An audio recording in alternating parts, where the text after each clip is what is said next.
Okay, so guys, we are working with the short story practice test that I gave you access to today in class. If you want to put me on pause because you want to pull it up on Commonlit to read like alongside me, the title of the story in Commonlit is The Treasure of Lemon Brown. So if you want to put me on pause and go find it in Commonlit, and then you can start it up, what I'm going to do is I'm going to read through the story as well as like model what we want you guys to be thinking about as you read through the stories.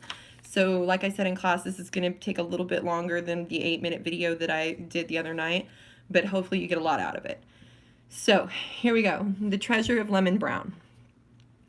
The dark sky filled with angry, swirling clouds reflected Greg Ridley's mood as he sat on the stoop of his building. His father's voice came to him again, first reading the letter the principal had sent to the house, then lecturing endlessly about his poor efforts in math. So right off on the first paragraph, we have not only setting that is developed, which setting is key in the mood that the author is trying to go for. So we have, a storm raging. We have dark sky, angry swirling clouds. And this is in parallel to Greg Ridley, who we've just been introduced to. This is his mood. So we have conflict. We have setting developed, we have conflict developed. And right now the conflict is between Greg and his dad. Greg obviously is in some trouble at school about math. I had to leave school when I was 13, his father had said. That's a year younger than you are now. If I'd had half the chances you have, So Dad didn't finish his sentence. This is important because this is obviously something that Greg has heard numbers and numbers of times over and over again. And it's not really something that's necessary for the author to go into because the reader is supposed to be able to empathize with what Greg is going through with that parent lecture. So everybody's had a parent lecture, right? They're like, "Oh, I didn't have all the things that you have now," right? And Dad obviously has had some struggles himself, right? So he wants better for his son, which can sometimes come through negatively. So maybe Dad's being developed as living vicariously through his son, right? We have to just kind of see the way it develops with the characters. Greg sat in the small, pale green kitchen, listening, knowing the lecture would end with his father saying he couldn't play ball with the Scorpions. He had asked his father the week before, and his father had said it depended on his next report card. It wasn't often the Scorpions took on new players, especially 14-year-olds, and this was a chance of a lifetime for Greg. He hadn't been allowed to play high school ball, which he had really wanted to do, but playing for the community center team was the next best thing. Report cards were due in a week, and Greg had been hoping for the best. But the principal had ended the suspense early when she sent the letter saying Greg would probably fail math if he didn't spend more time studying. "And you want to play basketball?" His father's brows knitted over deep brown eyes. "That must be some kind of joke. Now, you just get in your room and hit those books." So yeah, we have conflict with Dad. More, what? Is this like our take? Art. So like art project. No. What? Is Oh, like or take? Lake. Uh, oh, I thought it's what? I'm doing a video. Okay. So we have conflict more deeply developed between Greg and his father, and it is all coming down to his performance in math. It seems like the school is a part of that conflict too. So like Dad and the school are up against Greg and Greg's desire to play ball, which I think a lot of you can relate to, right? No pass, no play. That had been 2 nights before. His father's words, like the distant thunder that now echoed through the streets of Harlem, still rumbled softly in his ears. I think I chose this as a quiz question today on the practice test. This is an obvious example of a simile with the word like. So we have two compared things that are not usually compared as like objects, but with the word like, it is creating a comparison that is called simile. Harlem, obviously, where is he from? Do you know? Google it. It was beginning to cool. Gusts of wind made bits of paper dance between the parked cars. There was a flash of nearby lightning, and soon large drops of rain splashed onto his jeans. He stood to go upstairs, thought of the lecture that probably awaited him if he did anything except shut himself in his room with his math book, and started walking down the street instead. Down the block, there was an old tenement that had been abandoned for some months. Some of the guys had held an impromptu checker tournament there the week before, and Greg had noticed that the door, once boarded over, had been slightly ajar. So, we have this continued bad weather that is addressed. This is developing his mood, his character, right? So he's obviously got a storm inside of him, so to speak. He's conflicted. He's making choices based on his anger and what he's trying to get his father to understand, but feels helpless to make that happen. So the storm rages, both literally and figuratively.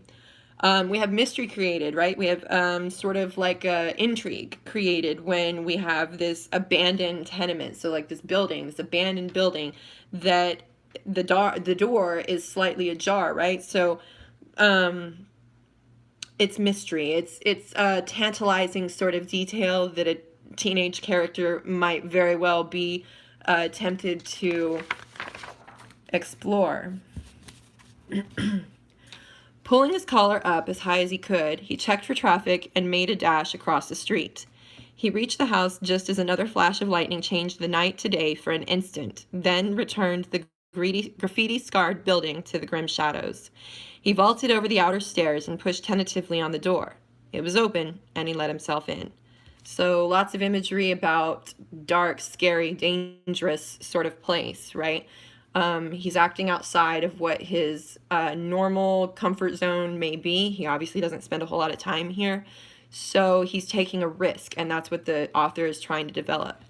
The inside of the building was dark except for the dim light that filtered through the dirty windows from the street lamps. There was a room a few feet from the door, and from where he stood in the entrance, Greg could see a squarish patch of light on the floor. He entered the room, frowning at the musty smell. It was a large room that might have been someone's parlor at one time.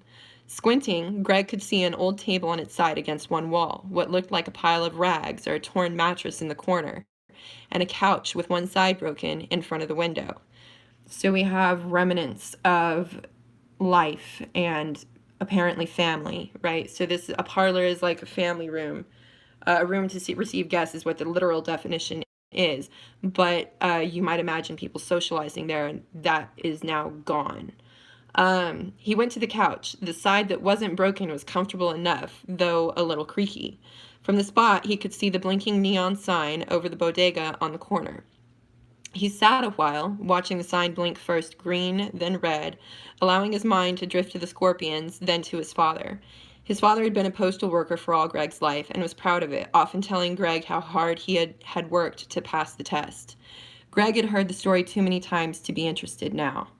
So again, we're receiving conflict here between what's important to the dad and what's important to Greg. Greg obviously is worried about basketball. Dad is more worried about his academics. And those are all for very practical reasons. Like obviously your parents are going to worry about your grades because they want you to be able to make money after high school and not just mooch off of them for the rest of your life. But some important things I want to kind of point out through my experience with literature and studying it academically, the neon sign can sometimes be a reference to technological advancement or progression, or a change from traditional thought to more modern thought. So we can probably see like the conflict between him having new worries and new desires versus his dad having more traditional desires for his son, while they are still very practical. But here's the deal.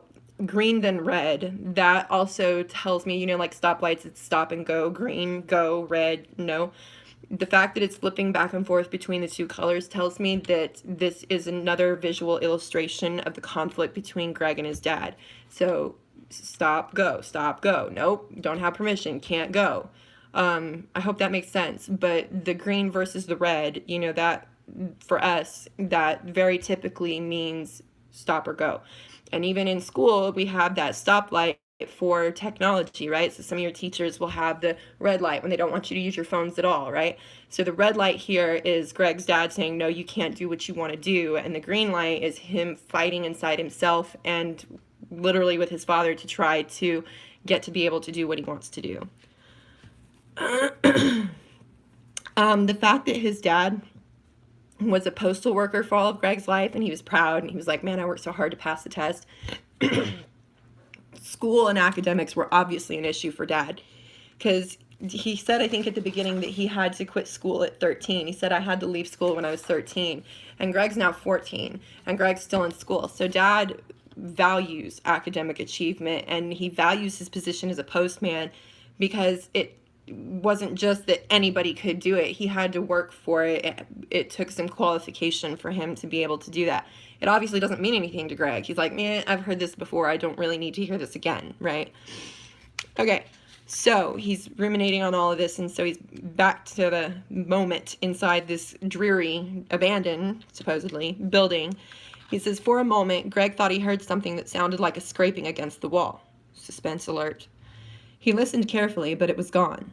Outside, the wind had picked up, sending the rain against the window with a force that shook the glass in its frame. A car passed, its tires hissing over the wet street and its red taillights glowing in the darkness. So we have more development with our eerie yet ominous setting. Greg thought he heard the noise again. Suspense. His stomach tightened as he held himself still and listened intently. So he's like, what did I hear? Like he's really trying to be quiet.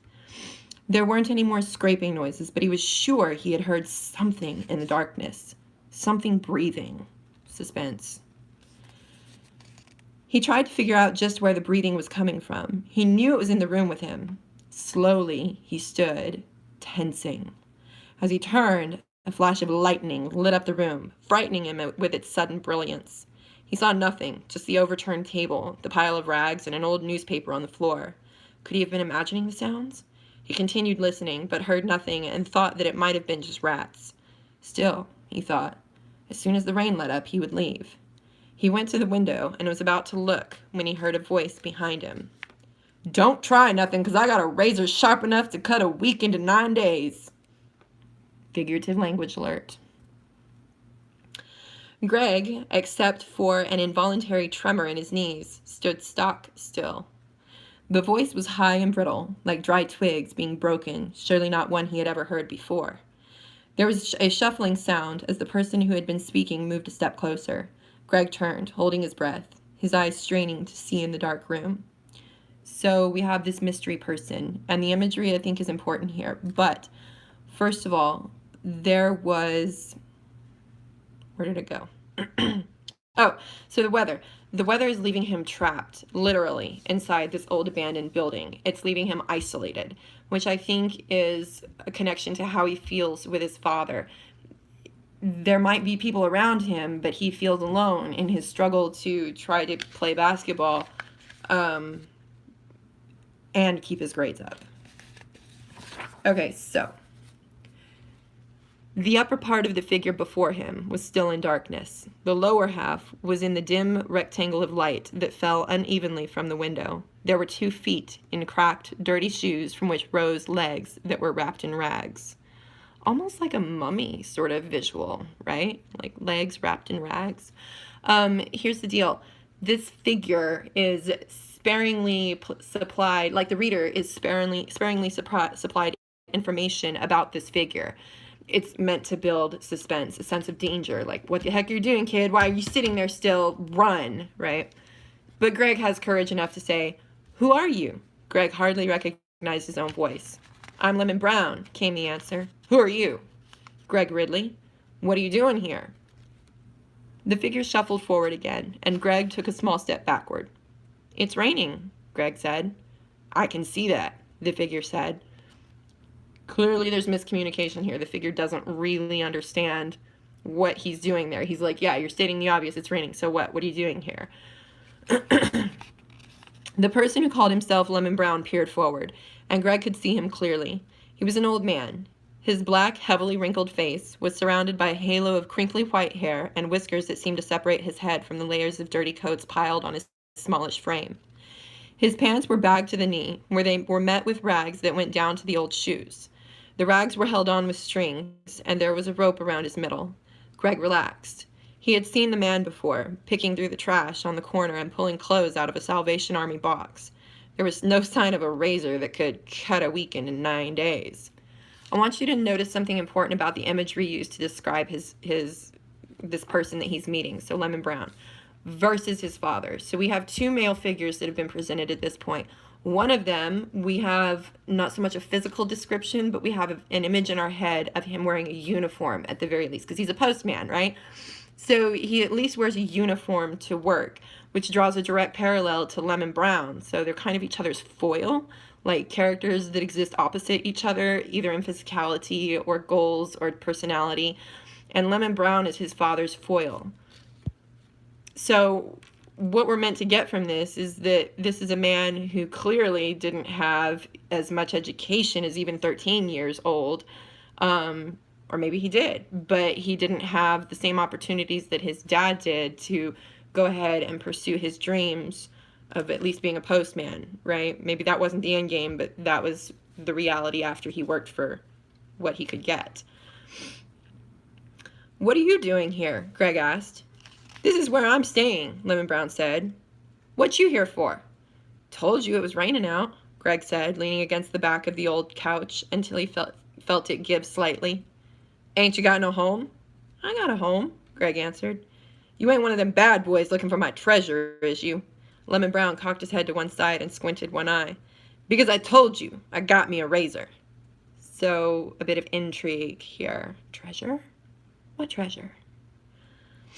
"I'm not looking for your treasure," Greg answered, smiling, "if you have one." "What you mean if I have one?" Lemon Brown said. "Every man got a treasure. You don't know that, you must be a fool." This is significant. He's figuratively speaking. One man's trash is another man's treasure. Have you ever heard that before? He doesn't literally mean a traditional treasure that every man has. He means an intrinsic value, something that you value from the inside. So things that you could have intrinsic value for. Pictures. Those are intrinsic. They mean nothing physically to anybody else who's not in the picture, doesn't know anything about it. But a photograph can have great intrinsic value to you. And it can be your treasure. So kind of like Blue's perfume bottle. Chelsea didn't care about it. But to Blue, it was a treasure. And she literally called it her greatest treasure. "Sure," Greg said as he sat on the sofa and put one leg over the back. "What do you have, gold coins?" "Don't worry none about what I got," Lemon Brown said. "You know who I am?" "You told me your name was Orange or Lemon or something like that." "Lemon Brown," the old man said, pulling back his shoulders as he did so.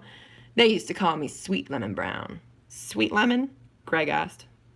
"What is Sweet Lemon?" "It's a figurative speech." "Yeah, it's his name, but it's also figurative speech." "Any idea?" "It's the same as jumbo shrimp, icy hot, oxymoron." The figure of speech for two contradicting terms being used to name a new one is oxymoron. So real live ghost, icy hot, jumbo shrimp.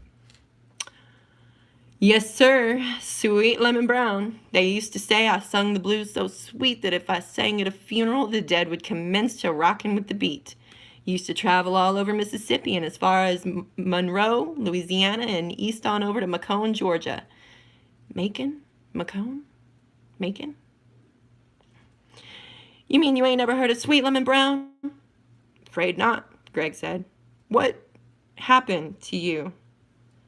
So he's obviously inquiring about this man living in an abandoned house and wearing rags. "Hard times, boy." "What?" "Okay." "Hard times, boy. Hard times always after a man." Personification alert. "One day I got tired, sat down to rest a spell, and felt a tap on my shoulder. Hard times caught up with me." Personification. Also, I figure it's definitely personification, but I feel like it's arguable to make a metaphor out of that too. But definitely personification. "Sorry about that." "What you doing here? How come you don't go on home when the rain come? Rain don't bother you young folks none." "Just didn't." Greg looked away. Greg's inability to answer the man directly when he asks why he didn't go home is telling. Greg can't make eye contact and answer this question. So Greg obviously feels a level of discomfort with discussing his home situation. I used to have a naughty-headed boy just like you. Lemon Brown had half walked, half shuffled back to the corner and sat down against the wall. Had them big eyes like you got. I used to call them moon eyes. Looked into them moon eyes and see anything you want. How come you gave up singing the blues? Greg asked. Didn't give it up, Lemon Brown said. You don't give up the blues, they give you up. After a while, you do good for yourself, and it ain't nothing but foolishness singing about how hard you got it. Ain't that right? So, irony there, right? The blues are all about singing about how hard you have it, but he's never had it so hard as what he's got it right now. This is irony, a difference in what is expected to happen versus what actually happens. So, his singing with the blues about how hard he's got it was ultimately supposed to make his life better as a method of earning money, right? As a career, being a singer. It turned out is the exact opposite. So, irony alert, guys.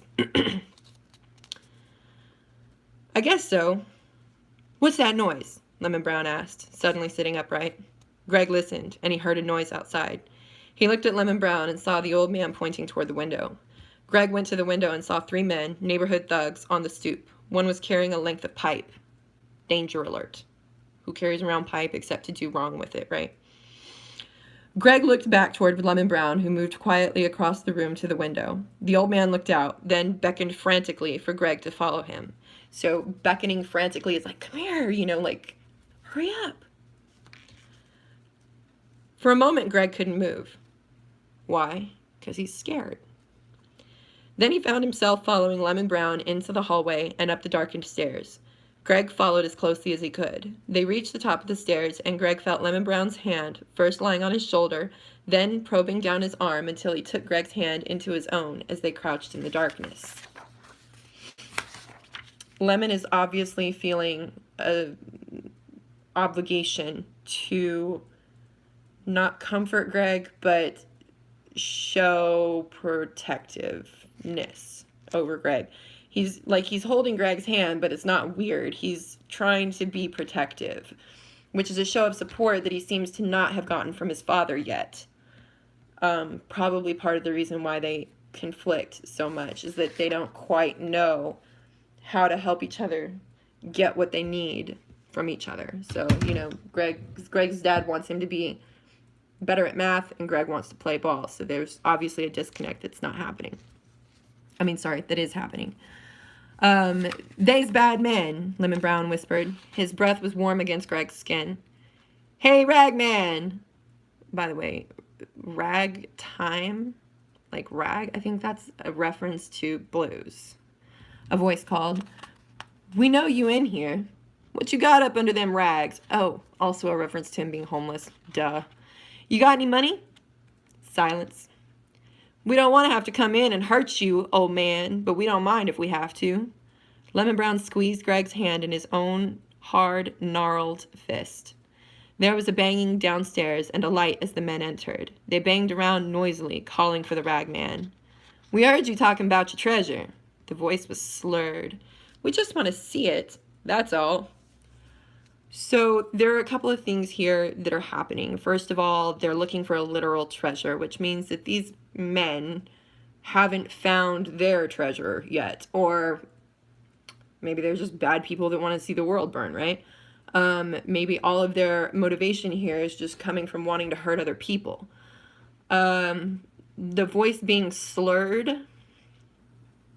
Usually when somebody slurs their speech, it's a reference to them having drank too much alcohol. Drunk? I don't know. Anyway, so the deal here is that they are dangerous people because they might be outside of their own control. They might be less inhibited than what they normally would be if they, weren't drinking at all. Now, it doesn't say that they're drinking, but again, the slurred speech is a reference to them not necessarily having entire control over their own faculties. You sure he's here? One voice seemed to come from the room with the sofa. Yeah, he stays here every night. There's another room over there. I'm going to take a look. You got that flashlight? Yeah, here, take the pipe too. Greg opened his mouth to quiet the sound of his breath as he sucked it in uneasily. A beam of light hit the wall a few feet opposite him, then went out. So again, suspense. "Ain't nobody in that room," a voice said. "You think he gone or something?" "I don't know," came the answer. "All I know is that I heard him talking about some kind of treasure. You know they found that shopping bag lady with that load of money in her bags." "Yeah. You think he's upstairs?" "Hey, old man, are you up there?" Silence. "Watch my back. I'm going up." There was a footstep on the stairs, and the beam from the flashlight danced crazily along the peeling wallpaper. Greg held his breath. There was another step and a loud crashing noise as the man banged the pipe against the wooden banister.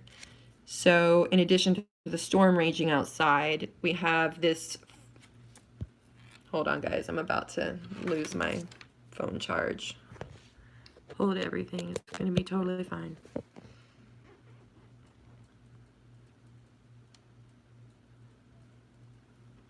Okay. Storm raging outside, bad men coming inside. So the conflict is no longer simply internal for Greg, right? So you had a conflict with his dad, external, but also internal with himself for trying to fulfill his dad's expectations and also get what he needs, right? So these men provide an additional conflict.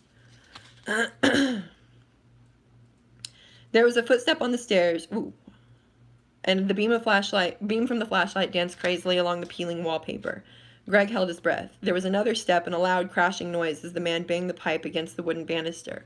Greg could feel his temples throb as the man slowly neared them. Greg thought about the pipe, wondering what he would do when the man reached them. What he could do. Right, so he feels helpless. Once again, the helplessness. Then Lemon Brown released his hand and moved toward the top of the stairs. Greg looked around and saw stairs going up to the next floor. He tried waving to Lemon Brown, hoping the old man would see him in the dim light and follow him to the next floor. So Greg's solution is to run. Can't really blame him. Maybe, Greg thought, the man wouldn't follow them up there. Suddenly, though, Lemon Brown stood at the top of the stairs, both arms raised high above his head. "There he is!" a voice cried from below. So what is Lemon doing here? He's making a sacrifice. This is important. Parents make sacrifices, right? If Lemon is his father's foil, like the forced sacrifices dad was like had to give up, right? So he was forced to make sacrifices, had to leave school, and therefore now has these other desires for his son, right? Lemon is voluntarily sacrificing his own safety for Greg. Greg is just a kid, right? Punk kid. So Lemon is acting not only in protection of Greg, but he's also trying to lead danger away from Greg. So he's making a sacrifice for Greg, right? "Throw down your money, old man, so I won't have to bash your head in." Lemon Brown didn't move. Greg felt himself near panic. The steps came closer, and still Lemon Brown didn't move. He was an eerie sight, a bundle of rags standing at the top of the stairs, his shadow on the wall looming over him. Maybe, the thought came to Greg, the scene could be even scarier. So it strikes Greg that this is pretty scary that's going on right now, and he's like, ooh, idea. We can make this scarier. Why? Why does he care about making it scarier? I mean, if these guys are drunk, making it scarier might scare the drunk guys away, right? Greg wet his lips, put his hands to his mouth, and tried to make a sound. Nothing came out. He swallowed hard, wet his lips once more, and howled as evenly as he could. So maybe like, ow! Hope you enjoyed that. What's that? As Greg howled, the light moved away from Lemon Brown, but not before Greg saw him hurl his body down the stairs at the men who had come to take his treasure. There was a crashing noise and then footsteps. A rush of warm air came in as the downstairs door opened. Then there was only an ominous silence. Dangerous silence. Greg stood on the landing. He listened, and after a while there was another sound on the staircase. "Mr. Brown?" he called. "Yeah, it's me," came the answer. "I got their flashlight." Greg exhaled in relief as Lemon Brown made his way slowly back up the stairs. "You okay?" "Few bumps and bruises," Lemon Brown said. "I think I'd better be going," Greg said, his breath returning to normal. You'd better leave too before they come back. They may hang around for a while, Lemon Brown said, but they ain't getting their nerve to come up in here again. Not with crazy ragmen and howling spooks. Best you stay a while till the coast is clear. I'm heading out west tomorrow, out to East St. Louis. St. Louis? They were talking about treasures, Greg said. You really have a treasure? What'd I tell you? Didn't I tell you every man got a treasure? Lemon Brown said. You want to see mine? If you want to show it to me, Greg shrugged. So, kind of a bored little boy with this treasure, right? Something that's important to Lemon. He's kind of bored with something that's been important to his dad. Drawing parallels. Let's look out the window first, see what them scoundrels be doing, Lemon Brown said. They followed the oval beam of the flashlight into one of the rooms and looked out the window. They saw the men who had tried to take the treasures sitting on the curb near the corner. One of them had his pants leg up, looking at his knee.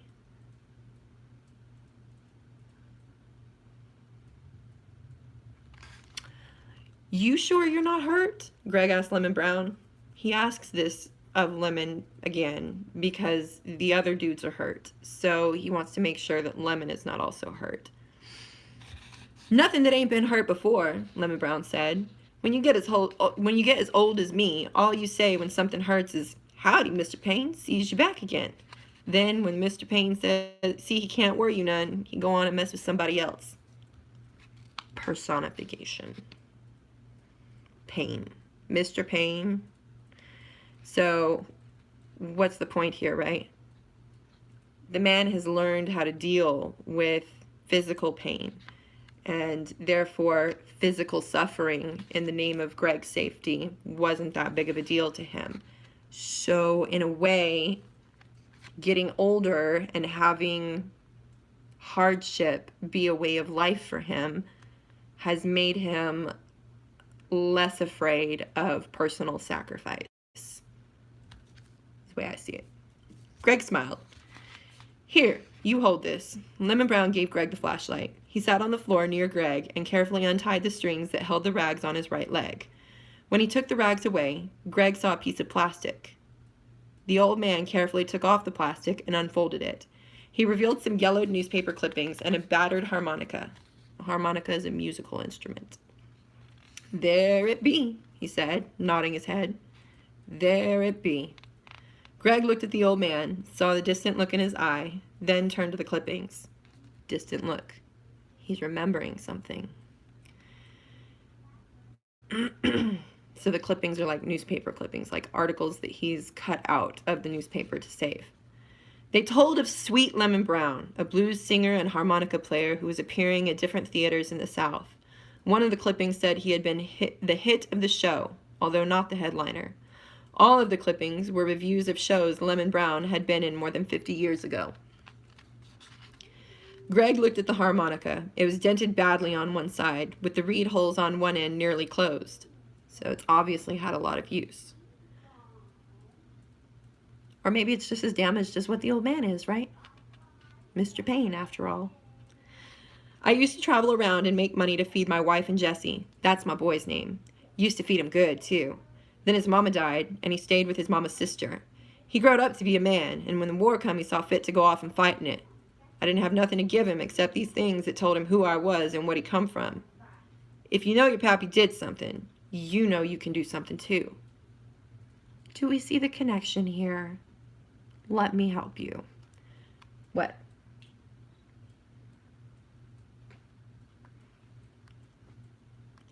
Okay, so Lemon Brown had a son who he wanted his son to know what his dad had accomplished, right? All these newspaper clippings. So even though his dad may not seem like much now, his son would know at least that his father was somebody, that he accomplished something. Lemon Brown's reasoning is that if he can communicate to his son that he was a success, then it would follow that his son would feel able to be a success also. A theme. This is a theme. Anyway, He went off to war, and I went off still playing and singing. Of course, by then I wasn't as much as I used to be, not without somebody to make it worth the while. You know what I mean? Yeah, Greg nodded, not quite really knowing. I traveled around, and one time I come home, and there was this letter saying Jesse got killed in the war. Broke my heart. It truly did. They sent back what he had with him over there, and what it was is this old mouth fiddle, the harmonica, and these clippings. Him carrying it around with him like that told me it meant something to him. This was my treasure, and when I give it to him, he treated it just like that, a treasure. Ain't that something? Yeah, I guess so, Greg said. So the act of him carrying around, the son, the act of Lemon Brown's son carrying around these clippings and this harmonica, basically this legacy of who his father was, it was a silent communication to Dad. When Dad found out about all of this, it was a silent communication to Dad that he had been important to his son, making those items a treasure. Intrinsic value. It's a value he finds within inside himself. It's an emotional connection. You guess so. Lemon Brown's voice rose an octave as he started to put his treasure back into the plastic. Well, you gotta guess, 'cause you sure don't know nothing. Don't know enough to get home when it's raining. I mean, you're right. You okay for a youngster, the old man said as he tied the strings around his leg. Better than those scalawags what come here looking for my treasure, that's for sure. You really think that treasure of yours is worth fighting for? Greg asked. Against a pipe? What else a man got, except in what he can pass on to his son or his daughter, if she be his eldest? Lemon Brown said.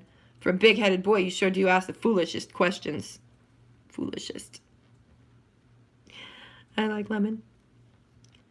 Lemon Brown got up after patting his legs in place and looked out the window again. Looks like they're gone. You get on out of here and get yourself home. I'll be watching from the window so you'll be all right. Lemon Brown went down the stairs behind Greg. When they reached the front door, the old man looked out first, saw the street was clear, and told Greg to scoot on home. You sure you'll be okay? Greg asked. Now, didn't I tell you I was going to East St. Louis in the morning? Lemon Brown asked. Don't that sound okay to you? Sure it does, Greg said. Sure it does. And you take care of that treasure of yours. That I'll do, Lemon said, the wrinkles around his eyes suggesting a smile. That I'll do. The night had warmed and the rain had stopped, leaving puddles at the curbs. Greg didn't even want to think how late it was. He thought ahead of what his father would say and wondered if he should tell him about Lemon Brown. He thought about it until he reached his stoop and decided against it. Lemon Brown would be okay, Greg thought, with his memories and his treasure. Greg pushed the button over the bell marked Ridley, thought of the lecture he knew his father would give him, and smiled. So, here's the deal. What Lemon Brown says in paragraph 104, he says, what else a man got except in what he can pass on to his son or his daughter if she be his eldest?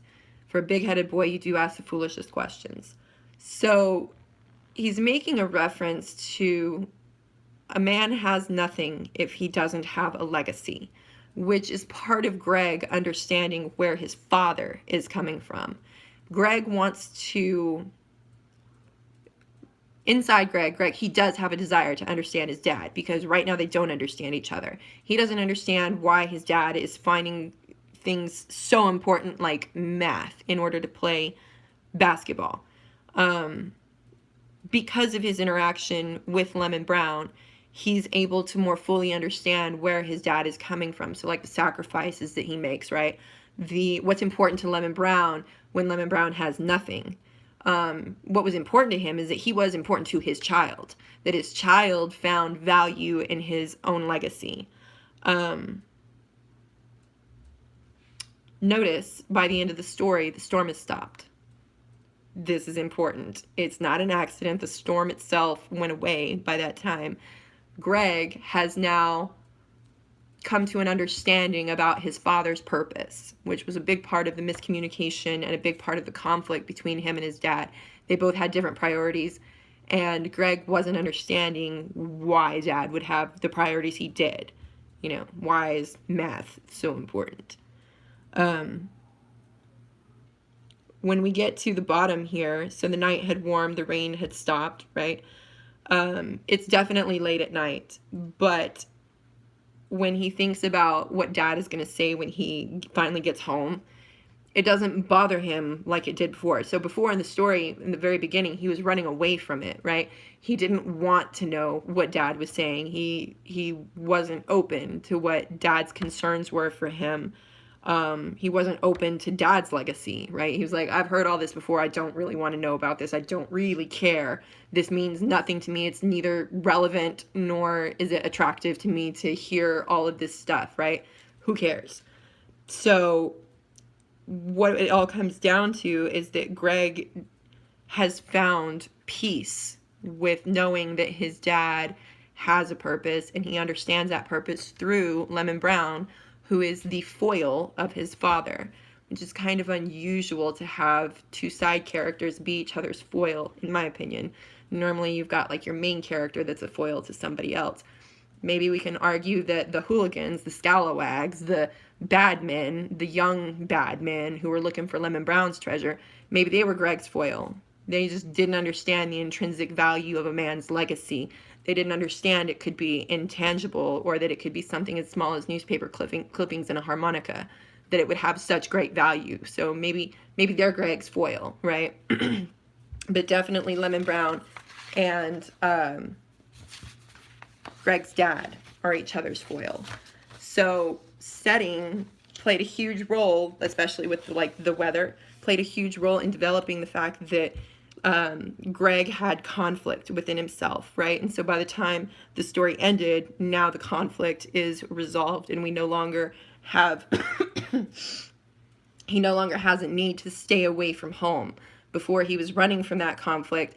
Now with his new understanding, he's ready to go home and deal with that conflict, because I think part of what he understands is that his dad just wants to be important to his son. In the same way that Lemon Brown was very proud to be important to his child, he understands Dad just wants Greg to see him as an important person, because he's so proud of him being a postman and passing the test and all of that. So, speaking of passing tests, I hope this helped you. If you still have questions, you guys know how to get a hold of me. Make sure that you ask your questions. But I'm hoping you got something out of this. Check you later, guys. Whoops. Bye.